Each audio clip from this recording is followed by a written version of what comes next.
Welcome back, Trailblazers. Before we dive into today's episode, I want to take a moment to talk about a tool that has completely transformed the way I plan and navigate my hikes, AllTrails Plus. As a Trailheads ambassador and the organizer of the Yakima Valley Trekkers, I'm out on the trails a lot. One of my favorite features of AllTrails Plus is the ability to edit and create my own maps. Conditions change, fallen trees, washed out sections, or even a last-minute reroute. And with AllTrails Plus, I can adjust my route on the fly and share it with others so everyone stays informed and safe. AllTrails Plus also gives you offline maps, wrong turn alerts, and 3D trail previews to help you stay on track and make the most of your adventure. And the best part, you can get 30% off an AllTrails Plus membership with my exclusive link in the episode show notes. So whether you're planning your next big trek or just looking for a new trail to explore, AllTrails Plus has you covered. Check it out and let's hit the trail.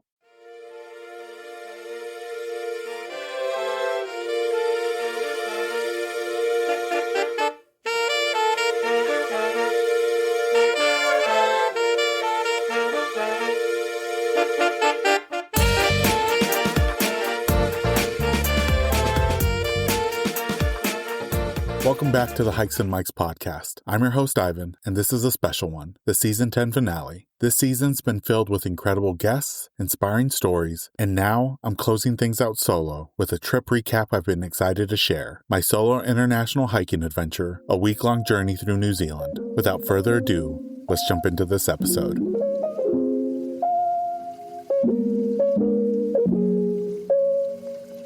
This wasn't just a vacation, it was a soul reset, a lifelong dream come true. And yes, there were volcanoes, waterfalls, hobbit holes, glowworms, and even a birthday bungee jump. But before we get into all those things, let's take it back to the beginning.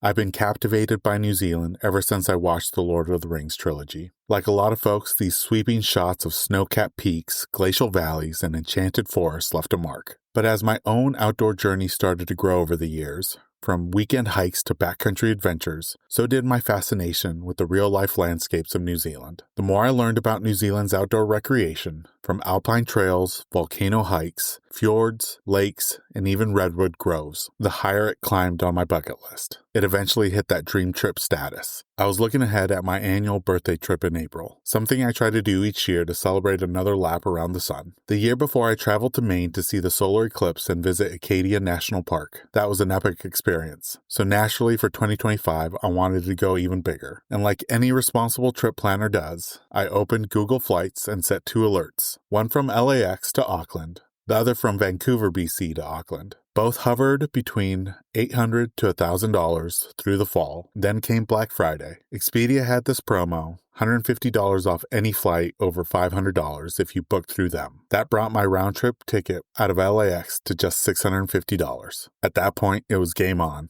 Once the flight was locked in, I hit Instagram and Reddit hard. I was saving posts and reels, following accounts like Cass Adventures, who shared honest reviews on different hikes on both the North and South Islands. I even joined the New Zealand travel subreddit, which, if you've ever been, has no shortage of opinions about what's doable and what's, let's say, ambitious. I was definitely in the ambitious camp at first. My original itinerary had me driving from Auckland down to Queenstown and catching the ferry in Wellington to make it to the South Island. That dream died fast when I did the math on drive times. The plan changed a lot, but one thing that helped me make the call was going back through all my saved posts. I realized that over 80% of the spots I saved were on the South Island, and the subreddit consensus was pretty clear. If you got 10 days or less, don't try to do it all, focus on one island. I did 2 days on the North Island, mostly to visit Hobbiton, as well as Tongariro National Park, then the rest on the South Island. And let me tell you, even on day 1, just driving those lush country roads on the North Island, I already knew I owe that part of the country a dedicated trip someday soon. And speaking of ambitious, I did end up driving over 1,400 miles during my time in New Zealand. And you know what? I'd do it all over again. And actually, I saw somebody who ended up doing my original North to South Island trek in 10 days. And his consensus was the same. He'd do it all over again. Well, it's good to do your research and ask for advice. Ultimately, do what you want to do on a trip. What I noticed a lot on Instagram was the top 5 places to visit were all about the same. There never really was a deviation, except for Cass Adventures. She really shed light on a lot of the unknown gems that both North and South Island had to offer. Now, for this episode, I actually pulled up my original itinerary, and I had a moment scrolling through all the versions that Google Docs had saved along the way. From the first overpacked draft to the final version, it was wild to see how the trip evolved. And now that it's all said and done, I'm excited to walk you through what the journey actually looked like day by day.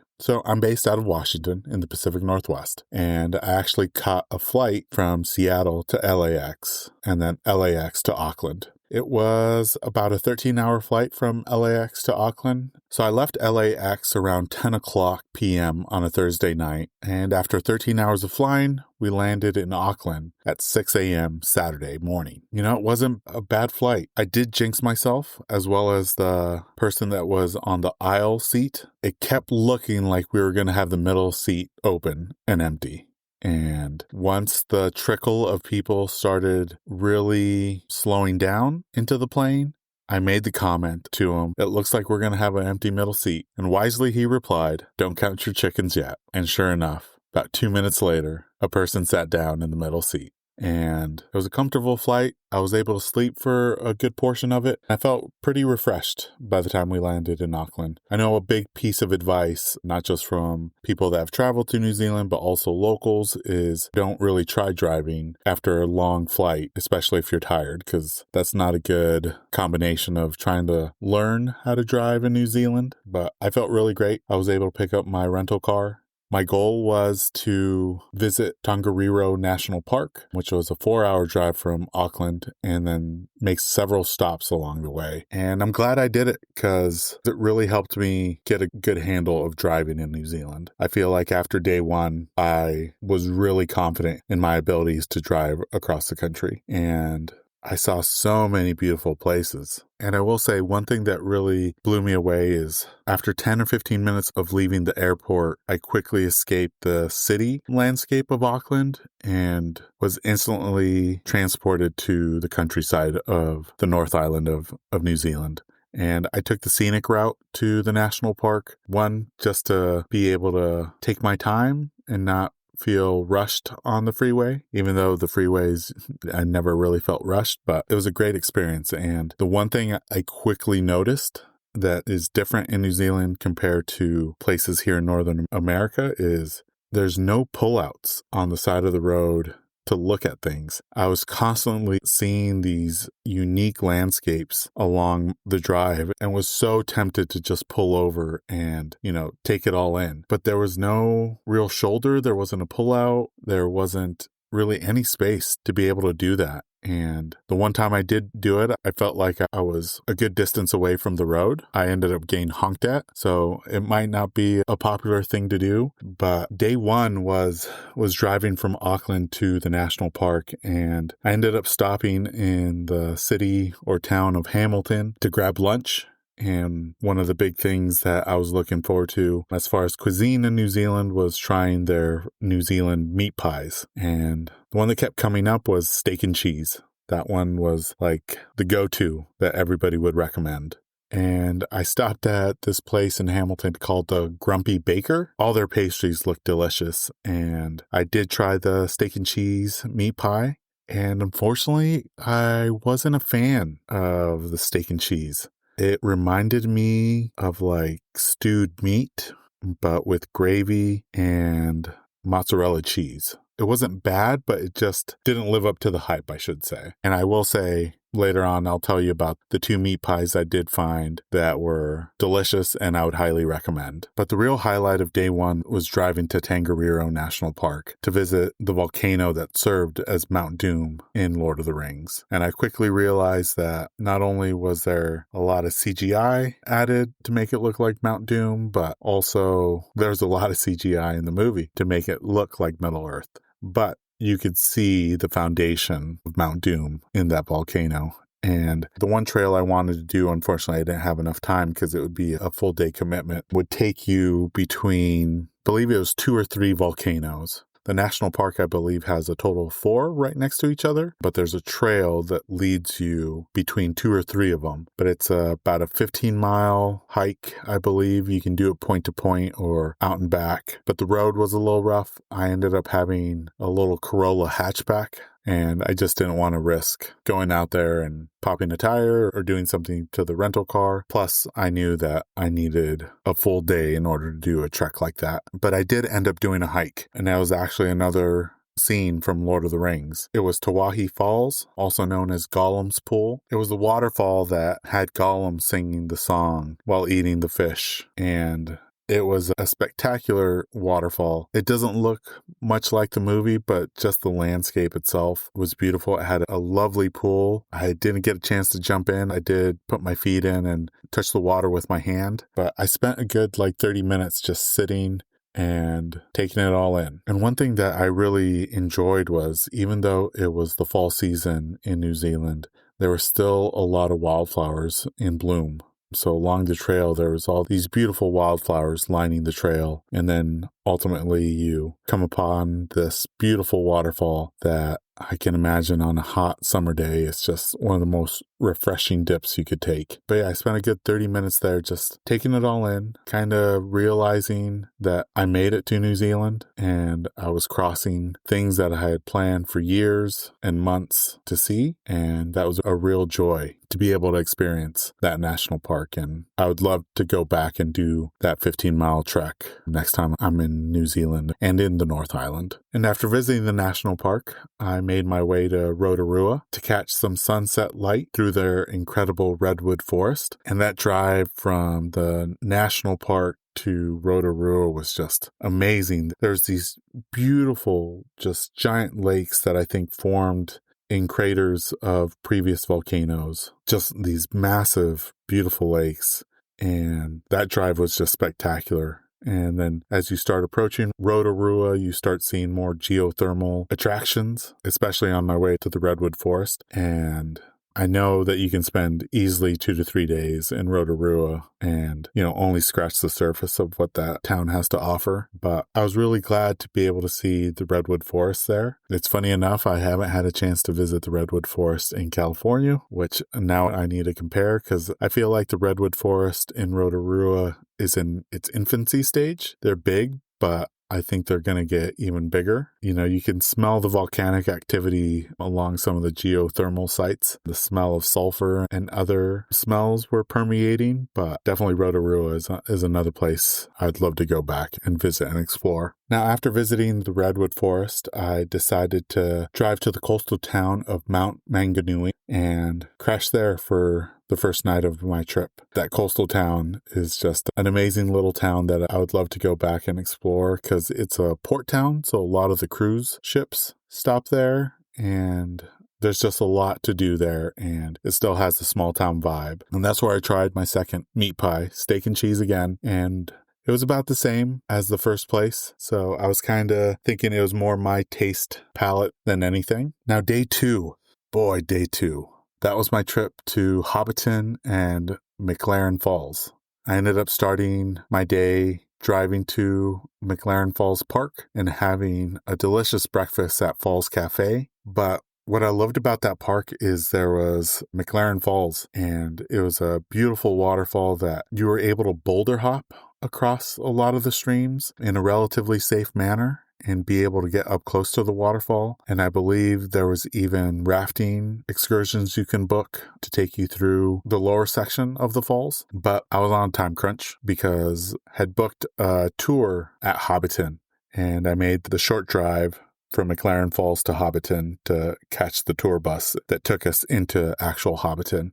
And man, what can I say? As a Lord of the Rings nerd myself, I got to do something special. And that was live out a dream that I manifested months prior to the visit. I got to recreate Bilbo's "I'm going on an adventure" moment from The Hobbit. And it was funny. The tour maybe had 20 to 25 people, including myself, that was part of this group. And the way I was able to live out my dream was at the very beginning of the tour, they have you walk through that exact same path that Bilbo was on when he's running with his contract saying, "I'm going on an adventure." And they stop there because there's 2 hobbit holes right at the entrance that you could take pictures of and really start to get a feel of Hobbiton and what the movie set was. And the tour guide, who was an amazing tour guide, he asked if anybody knew the meaning of that path that we had just walked through. And I waited like 2 or 3 seconds. Nobody answered, so I raised my hand and I said it was where Bilbo said he was going on an adventure. And I think he was joking, but he instantly was like, "You're right. Would you want to recreate that?" And as soon as he said it, without hesitation, I said I was game. And that was very unlike me, because in large gatherings like that, I do tend to be a little bit more introverted. But at that moment, there was no hesitation. There was no anxiety. I was like, I had said it months prior that if given the chance, I was going to do it. And the opportunity came about. And I did it. That was a really awesome moment, because it felt like I was about to go on my adventure, especially when it comes to the South Island. It was a place that, even if you're not a big Lord of the Rings fan, I still recommend you visit Hobbiton, because while you can't go through all the hobbit holes, some are just really the entrance and there's really nothing behind it. Being able to see how this set was constructed and in such a realistic way is truly inspiring. It's still a working sheep farm around it, so you'll occasionally see sheep in and around Hobbiton. But if you're a Lord of the Rings fan, no questions asked, you should do it. They take you by Bag End, and they even take you on the lawn where Bilbo has his birthday speech and celebration. And then you end up going to the Green Dragon for either beer or ginger beer. Yeah, it was just an absolute beautiful day. Core memory for sure. And that's one thing I will say. The 3 days that I was on the North Island, incredibly beautiful weather, to the point where I was sweating. All 3 days were incredibly beautiful. I think the temperatures were around 80 degrees Fahrenheit, maybe 40s to 50s in the morning. No rain, no clouds. It was just absolutely beautiful. After Hobbiton, I ended up going to one of my favorite Airbnbs of all time. It was a cozy tiny home on a working farm in Matamata, complete with sheep, hills, and I ended up going into Matamata to grab dinner and ended up having this unbelievable grilled lamb shanks and green-lipped mussels that anytime I came upon green-lipped mussels on the menu at any other point in time on the trip, I ordered them because they were just delicious. And I've had lamb chops before, but grilled lamb chops were just another level. It was delicious. So that takes us to day 3. And day 3 was another travel day. I ended up having to drive from Matamata to Auckland to catch my flight to Queenstown. And one thing I will say about this trip, what needed to happen, happened. Whether it was an awesome experience, a challenging experience, everything that needed to happen, happened. And I say that because on my flight from Auckland to Queenstown, the pilot said that there was a storm rolling through that he was hoping that we could beat, so we didn't have to fly around the airport. Luckily, we were able to beat it and land. It was, very windy, not necessarily downpouring, but it was raining pretty hard. And as I grab my luggage and walk over to the car rental station, we get news that all the flights for the rest of the day were canceled because of the storm. It was just going to get too windy for planes to land safely. So I was just really thankful that our flight was able to make it in on time and land before they made those cancellations. And then after I landed, I wanted to grab lunch. So one place that was high on my cuisine list was Ferg Burger in Queenstown. Famous for their burgers. They have long lines, but they try to move people as fast as they can. But I will say, because of the storm and people probably not wanting to stand out in the storm, the line was pretty small. So I ended up going there. I maybe waited 20 minutes, but inside for my food. And delicious burger. New Zealand beef is up there in quality. It was just a delicious burger. Highly recommend it. And then that leads me to my last stop before I headed to Te Anua. Maybe 2 weeks prior to leaving, the algorithm on Instagram fed me bungee jumping. I saved the post, but I didn't think about it too much just because my itinerary was already pretty busy. But what I had decided was, if they could squeeze me in the morning I depart Queenstown, that I would do it. If they could ensure that I could bungee jump and then make it back for my 11 a.m. flight, I would totally do it. Just up the street from Fergburger was the bungee jump place, and really kind service agent was able to help me out, and I kind of explained the situation, and she was like, oh yeah, I think you'll be cutting it close, but since you're flying domestic, I think we'd be able to get you there within an hour of your departure time, which I was like, okay. So I ended up booking it, and I ended up doing a combo deal. It was bungee jumping off a bridge and then doing the Nevis swing over a gorge. But, that was another moment where, what happened, and I'm glad we were able to lock it in. After that, I had to do I think it was like a 2.5-hour drive to Teanua, and I had booked a glowworm cave tour that night. It was going to be the last cave tour of the night from Teanua, and it just so happened to be like a block and a half from my Airbnb. So such a great experience. Our boat departed around 9:30 p.m. and by then the storm had passed. It was still a little bit cloudy, but you could start seeing the moon peek out in between the clouds. And I will say, landing in the South Island, I finally got to use my puffy jacket and all my warm weather gear that I had packed, because in the North Island, it was just shorts and t-shirts in order to stay cool. But in the South Island, especially in Teanua, it was, I think 39 was the low that next morning. I bundled up because even though it was nighttime, I wanted to go up to the top deck of the boat and be outside. And I'm so glad I packed a puffy jacket, because that definitely helped me stay warm. With it on, I didn't feel any cold. And it was a 30-minute boat ride across the lake to the glowworm cave tour. Now, I will say the experience was well worth it, but they teach you about the glowworms before you go on the tour. And let me just tell you, glowworms are not just fascinating, but they're kind of gross. And I don't think I'll ever look at bioluminescence the same way again, especially when it comes to glowworms. I'll let you do your own research, but they're a bit of bullies too. But great experience. They didn't really let you take video or pictures during the sections where you got to see the glowworms using their bioluminescence, because they automatically turn it off once they sense light. I will say the tour itself was really fascinating, because it's this cave system where we only got to see, like, I think they said 5% of the cave, and the cave just continues going. And what's crazy is that there's this raging creek running through the cave system. Some of it had to do because of the storm. It definitely had increased the amount of water flowing through the cave. But to see the map of what's been explored and to see the small little section that we were going to, I would love to be able to explore more of the cave system. But they did say, like, after a little bit, you need scuba gear in order to get to the other levels and the other caves that are within the system. So then after the tour, made it back to Teanua, and this was another great Airbnb experience, another tiny home. It was a tiny home that was tucked maybe 100 feet away from the main road. And what was awesome about it was the bedroom, living room, and kitchen formed an L around the rectangle. But then like 60% of the tiny home was a bathroom. And it was just probably one of the best bathrooms I've ever got a chance to experience. Not only did you have a tub in the middle of the bathroom overlooking this lush, beautiful jungle behind you, but then you had this huge shower with the waterfall shower head right above you. And then you had other jet streams on two of the walls. Whoever owned it and developed this tiny home, props to them for taking the time and effort to build that out, as well as the heated floors. Another memorable Airbnb experience. That leads us to day 4.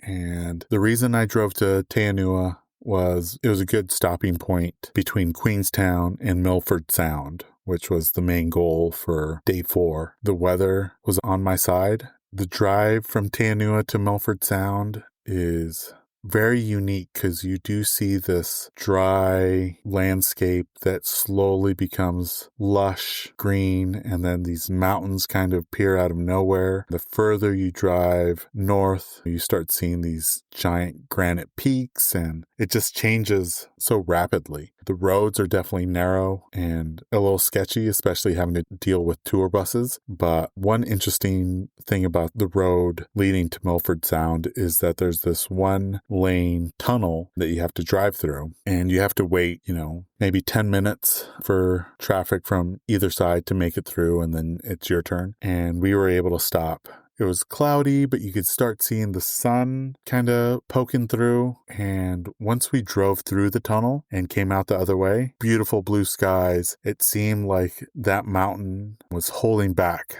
a lot of the clouds. And then the rest of the road down to Milford Sound was just beautiful, lush, and just an incredible day. It was a little bit cool. I want to say it was probably like 40 degrees, but I was able to catch a tour boat that took you the entire length of Milford Sound out to the ocean and then back. Because of the storm the day before, a lot of the seasonal waterfalls were actually flowing. And one thing they did say is, we were lucky enough to see Milford Sound on a sunny day, but if you really want to see it alive, come during a rainy day or a storm, because then you start seeing all these waterfalls that just are dumping into the sound, that are just flowing from these beautiful jagged mountains into the sound. And yeah, it was just an amazing experience to see Milford Sound. It definitely is a busy place. Luckily, we were one of the first boats that morning, so I think there was only one boat ahead of us, and then there was a boat behind us, but just truly spectacular, seeing not just the waterfalls, but glaciers, and we even got to see some sea lions on the way back in. Definitely recommend Milford Sound. Next time I visit, there's Doubtful Sound, which I considered doing, but that trip to Doubtful Sound is a full day in itself.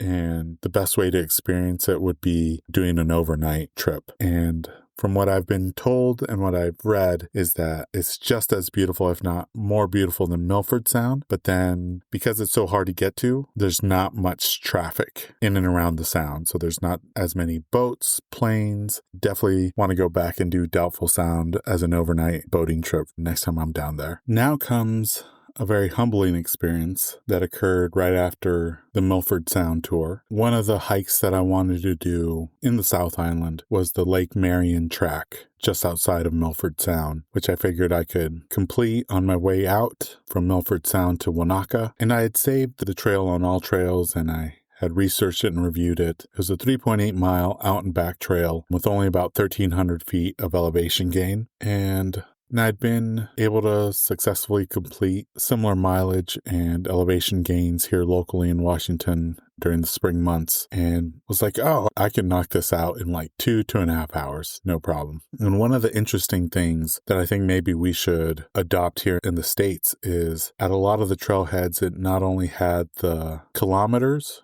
and elevation gain, but also the estimated time it would take you to complete the trail. On the Lake Marian sign, it said 3 hours. And when I saw that, I was like, oh, the mileage and elevation gain, I just don't see it being a 3-hour trek. Because here locally, I've done similar trails in 2.5 hours out and back. So needless to say, I felt confident. And the first half mile of the trail is very well maintained, just a wonderful trail. And then once you reach the wooden platform, in order to reach a waterfall section, you then had to go on a more rugged trail. Still felt pretty good. I was tracking it on All Trails to make sure I was going the right direction, and I was moving at a good clip, but I will say, because of the storm on the previous day, a lot of the rugged trail was pretty muddy and slick in a lot of places. And when I got to about 75% of the way up, it really started getting a little bit more rugged because you were dealing with slick rocks, exposed tree roots across the trail, muddy, slick conditions. And it was a beautiful, beautiful hike. And you're going through this lush rainforest, and the first half of it, you have this amazing stream that's coming down from this alpine lake, which is the destination. And I was able to reach it in about an hour and 15 minutes, the lake. And it was just beautiful, a rocky lake shore, but plenty of boulders to kind of sit and take it all in. You could see the glacier on one end of the lake, and the forest on the other end. And it was just a serene, beautiful, beautiful place. So I was only able to stay at the lake for maybe 30 to 45 minutes before making it down. And that's where it really became a humbling experience, because it was easier to navigate the trail going up and all the hazards it kind of threw at you. But then hiking down, I really had to depend on my poles to brake myself and stop myself from sliding off a root, off a rock, or, a muddy trail. And that trail it beat me up physically. There's moments where, my foot would slide off the rock or a root, and then it would slam into another rock or root. My shins got beaten up pretty well. And yeah, I'm so thankful I had hiking poles with me, because without those, I would have had to been on all fours trying to scramble down some of these steeper sections. By the time I reached the waterfall and made it to the nicer section of the trail, I was just physically exhausted, and I let a big sigh of relief because it was just a difficult descent.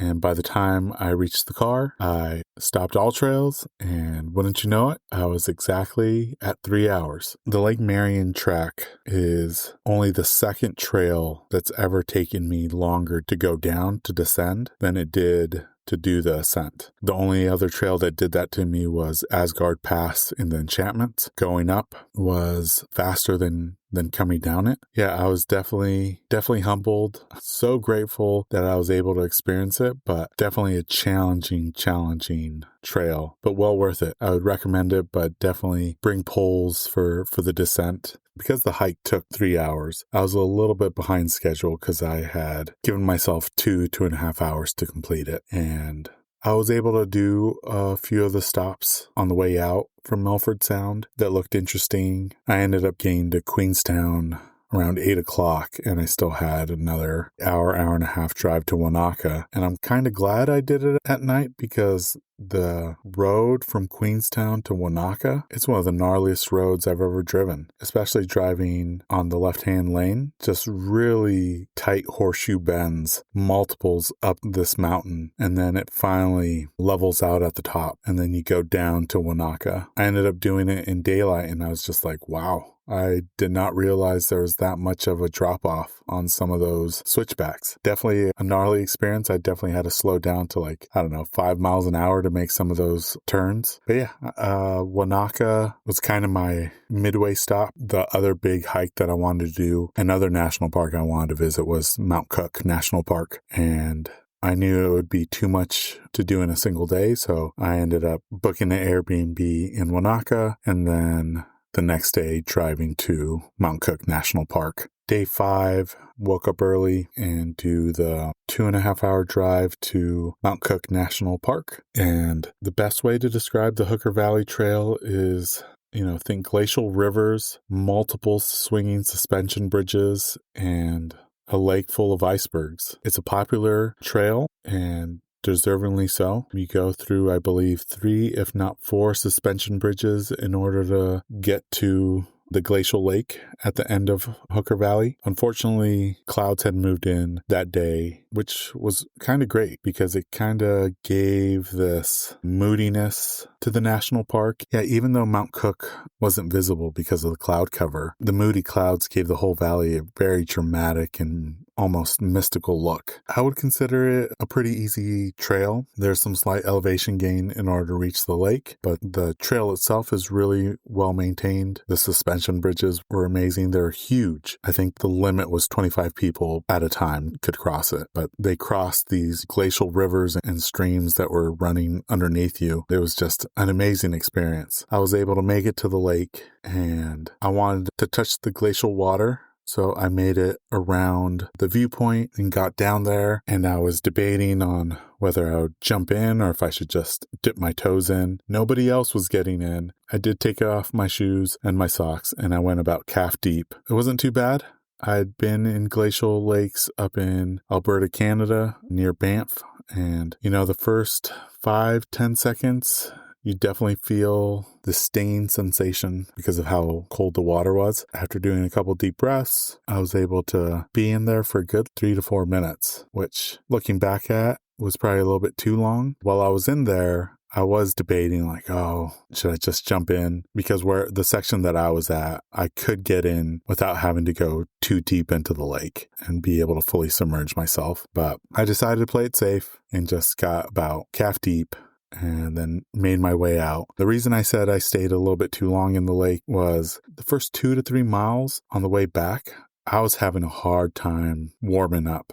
I didn't feel warm until the last mile of the trail, and that was because I purposely was climbing to all these multiple viewpoints to kind of, build up some sweat and build up some heat. I do think that if I would have jumped in, it would have been a hard time for me to warm back up without having to do like jumping jacks or trail running in order to warm back up, but still a magical experience. Definitely recommend Hooker Valley Trail if you visit Mount Cook National Park. And here's another reason I keep going back to the phrase, what needed to happen happened. Less than 48 hours after completing the Hooker Valley Trail, a storm rolled through and it damaged one of the suspension bridges. As of right now, the trail is closed until 2026, until they can safely repair the bridge. I think they did open up a section of it to viewpoint, but because of the suspension bridge eroding and having significant damage, they closed the rest of the trail. And it wasn't just the Hooker Valley Trail. Shortly after coming back to the States, I think within a week of doing the Lake Marian Trail, they had closed that down for repairs. I don't think it's going to be as long as Hooker Valley Trail, but I think it's going to be a few months before it opens back up. After completing the trail, I was able to make it to the visitor center and grab some well-deserved souvenirs. I'm a big fan of magnets and stickers, so I was able to grab a few from the National Park Visitor Center and then proceeded to make my drive back to Wanaka to spend the night before the last 2 days of my trip in the South Island. So then day 6 was another early rise because I wanted to catch sunrise at the famous Wanaka tree. It's this lone tree that is sitting in the lake. It's the only tree that's sitting in the lake in the water, and it's very picturesque. If you look at South Island itineraries, the Wanaka tree will be in 99% of them. Now, I knew that it was going to be a popular attraction, so I did decide to wake up early before sunrise and make it down to the lake and hike down to the Wanaka tree. Several other people had the same idea, so even by the time I got there, there was maybe 15 to 20 people already by the tree taking their pictures, doing their photo shoots, and it's well deserved because especially during the fall season, the rest of the lake is surrounded by these beautiful golden fall colors, and those fall colors were starting to peak in April, and there wasn't any wind that morning, so the water was almost perfectly still, and it really made this famous tree that's standing alone in this lake feel very symbolic. The interesting part about that, I loved seeing the Wanaka tree, but then as I walked through this community park, I came across a giant sequoia in the middle of this community park. I think they had a bunch of different plant and tree species in this park, and one of them was a giant sequoia. Definitely not as big as anything in California, but it was a big boy, and it's only going to get taller and bigger. That was a great unexpected treat to kind of come upon on my way back to the car. They also had, I believe, some Douglas firs and some cedars that are big here in the Pacific Northwest. Just a unique little community park. So after that, I made my way back towards Queenstown, but I stopped in the small mountain town of Arrowtown because it's known for its fall colors. The fall colors were peaking when I was there, and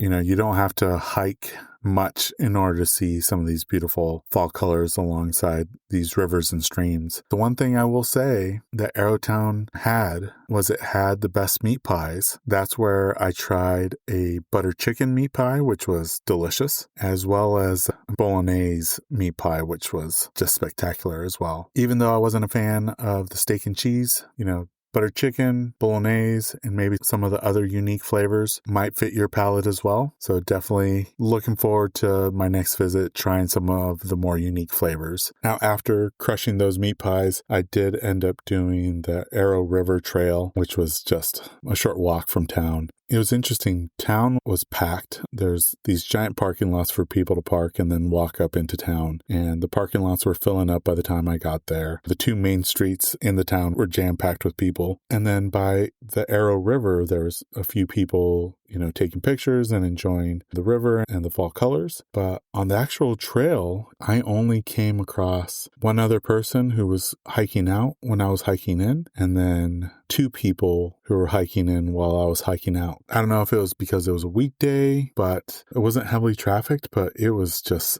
spectacular. Most of the trail followed the Arrow River from different vantage points, and then not just the beautiful fall colors, but some unique rock formations. And then where I ended up turning around there was a bridge right over Arrow River that was just beautiful because you had the river flowing beneath it and then just surrounded by the beautiful fall colors. And I had it all to myself. It was a really great experience. The trail itself, I would consider easy. Most people would be able to do it. I know that if you start climbing into some of the ridge lines, that's where it gets a little bit harder. I'd kind of timed finishing the trail with being able to check into my next Airbnb. And one thing leading up to this trip that I haven't mentioned is I had started last year in 2024 reading The Hobbit, as well as the Lord of the Rings trilogy. In order to finish the books, I ended up downloading the Return of the King audiobook, and that was what was mostly playing on some of these long drives. It was very fitting because on my way to check in to my Airbnb, I only had about an hour left of the audiobook. And because I had, ate those two meat pies in Arrowtown, I wasn't really that hungry. So I was seeing if I could do another quick hike that, could help burn off the meat pies and also, increase my appetite to have dinner that night. So I was kind of looking around and I remembered vaguely that the filming location for Isengard was near Queenstown, and I opened up my Google Maps and sure enough I was able to find it, and it was about an hour drive from my Airbnb, and it was perfect because on the drive there I could finish the audiobook, and that moment really tied the trip together because in the book Isengard is where the Fellowship really goes their separate ways after completing their mission and destroying the ring. On their way home, they stop at Isengard and that's where they go their separate ways. And I just found it a really special moment to be able to drive out there, hear that part of the story that's different from the movies, and then see the filming location for Isengard. Now that one place, I will say out of all the filming locations I got to visit, looked like the movies. The river that flowed by it was this glacial fed river, so it had that unique color to it. And it was just a really, really fitting ending to my time on the South Island, as well as finishing the trilogy that inspired me to go down there in the first place, and to really make it a full circle moment from day one visiting Mount Doom to then day 6 going to where the Fellowship said their farewells was just a perfect ending. And that was just by coincidence. If I hadn't eaten those two meat pies, I probably would have just went to my Airbnb, showered, relaxed, and then headed out for dinner. But having that opportunity to go on one last adventure was well worth the hour drive there and the hour drive back. I will say, I was able to work up an appetite, and I'm so glad I did, because I came across these two amazing women from Acapulco, Mexico, who had moved to Queenstown and had opened an authentic Mexican restaurant, Tacos Jaguar, there in Queenstown. Highly recommend it. Amazing food. They had barbacoa tacos on the menu, so I was able to snag those up, and then they had birria, so I was able to try their birria torta too. Definitely recommend it. If you're ever in Queenstown, check out Tacos Jaguar. You won't be disappointed. And at their Queenstown location, it is next to a brewery, so you can not only enjoy delicious, authentic Mexican food, but also have a good beer while you're at it. And then that brings us to day 7, the final full day in New Zealand. And I had done everything that I had set out to do, and the bungee jump was just icing on the cake. I drove out there because it was going to be about an hour drive from my Airbnb to the bridge where I was going to do my first bungee jump.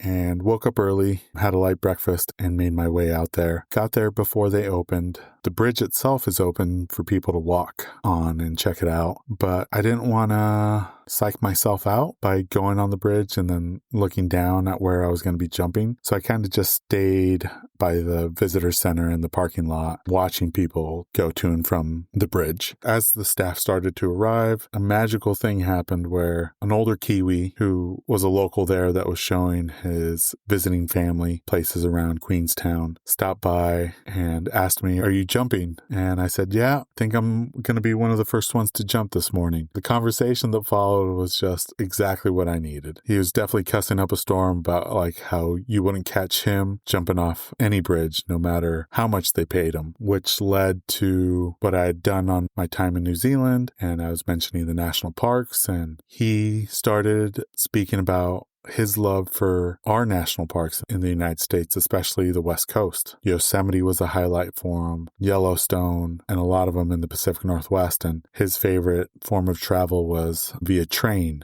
when he visited the U.S. To have that moment with a complete stranger and speak about our public lands and the opportunities they provide was such a calming moment. It took my mind completely off bungee jumping. We were able to say our goodbyes when they opened up the visitor center and I was able to check in, but definitely the right person to talk to. The section of the bridge where you jump off of actually has 2 platforms. Me and this other fellow were able to check in. He was to the right of me and I was on the left-hand side, and he was able to go first.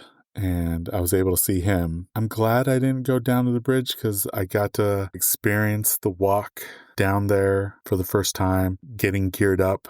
And I will say the people that are helping you get geared up and ensuring that you have everything that you need to have in order to do this safely was really great, and was able to bring some humor into it and kind of help you not really psych yourself out or focus at the moment at hand. And there was no hesitation on that jump for me. The guy counted me down and I just leapt.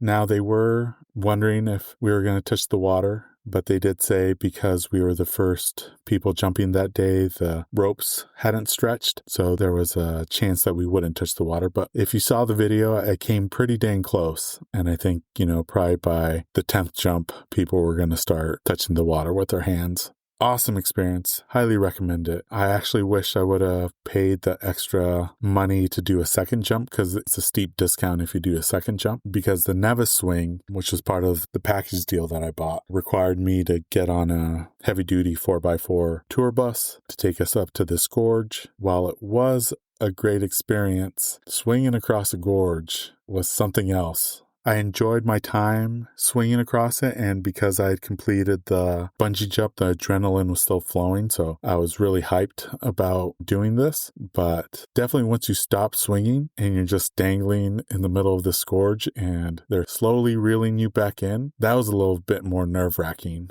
as opposed to the bungee jump, because they just lower you down to this raft and then you get on the raft and then you walk back up to the visitor center, where the Nevis swing definitely seemed like it took a longer time to get back to the platform, and it was a bumpy ride. But next time, if I'm in Queenstown, I'll definitely do the bungee jump off the bridge again, and then they actually let you bungee jump off into the same gorge as the swing, and I think it's an 8-second free fall as opposed to, only a few seconds on the bridge. So definitely would consider doing that on the next trek. It was an awesome experience and great way to cap off the trip. And sure enough, the customer service person that booked my package deal when I first landed in Queenstown was right. I was able to get back to Queenstown and return my rental car and be at the airport with an hour to spare. I was able to catch my flight and make it back to Auckland to wrap up the trip, and had an amazing Airbnb host. It was the only Airbnb that was a shared space. The rest of my Airbnbs in New Zealand were tiny homes or their own separate apartments. But this Airbnb host was one of the best. I highly recommend her. I'll definitely share her Airbnb posting in the episode show notes. But super friendly, only a 5-minute drive from the airport. So that was one of the initial reasons I booked it, just to be able to get to the airport without having to deal with traffic, as opposed to staying in like downtown Auckland or further north. And then to kind of finish off my trip, one of the last bucket list items was having dinner at New Zealand's oldest steakhouse, which was Tony's in downtown Auckland. I was able to go there and reserve a table and have the seafood platter, which basically had everything and anything you can think of that came from the waters of New Zealand. Had the green lip mussels again. It's definitely a blast from the past. Wooden booths, wooden panels on the walls, pictures from decades past. Definitely recommend Tony's if you're in New Zealand to have a good meal. Not just seafood, but they have New Zealand beef, lamb, anything you can think of. Day 8 was catching my flight back to LAX. I think I left a little after 1 p.m. New Zealand time and landed right before 6 a.m. in LAX. The trip was just packed full of memories, photos, and a deeper love for solo travel, especially internationally. I hadn't traveled solo internationally for quite some time, and I came back with not just souvenirs, but with a stronger connection to not just nature, but myself. New Zealand reminded me that solo travel isn't about being alone, it's about being open to detours, open to being challenged, open to magic in unexpected places. Everything that was supposed to happen, happened.